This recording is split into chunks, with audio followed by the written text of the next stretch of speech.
충당부채의 인식 조건, 충당부채의 인식 조건. 충당부채의 인식 조건은 다음과 같다.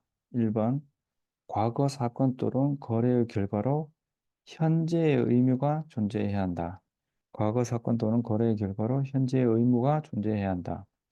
자, 과거 사례 또는 거래라고 하는 건 과거에 발생한 사건 또는 거래로 현재의 의무가 발생해야 한다.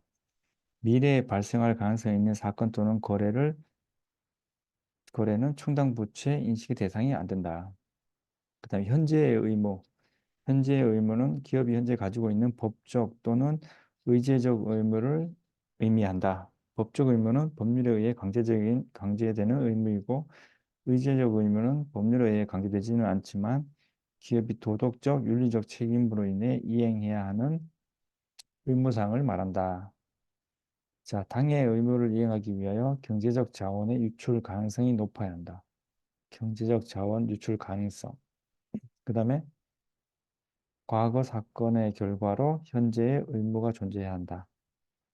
이것이 주요 인식 요건이다. 충당부채 인식 요건이다.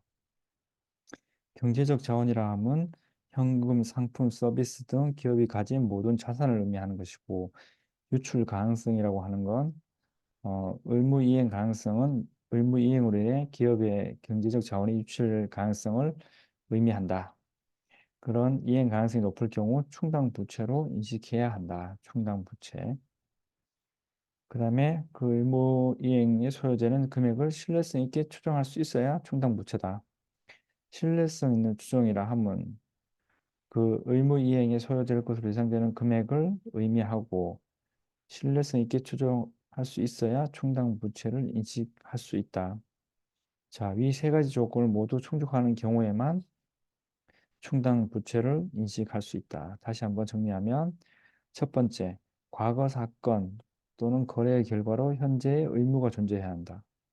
두 번째, 당해의 의무를 이행하기 위해서 경제적 자원이 유출될 가능성이 높아야 한다. 세 번째, 소요되는 금액을 신뢰성 있게 추정할 수 있어야 된다. 이 세 가지 조건이 만족하는 경우에만 충당부채 인식이 가능하다. 충당부채는 기업의 재무상태표에 기타 장기 충당부채 항목으로 계상된다.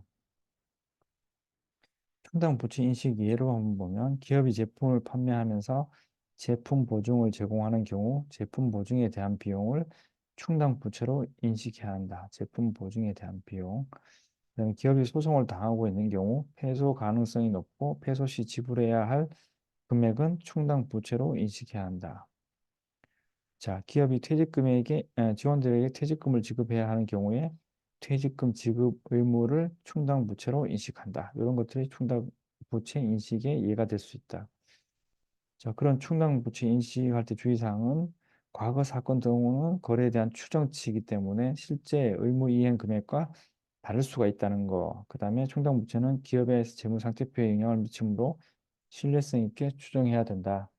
이런 부분들이 충당부채 인식의 주의사항이라고 할 수가 있다.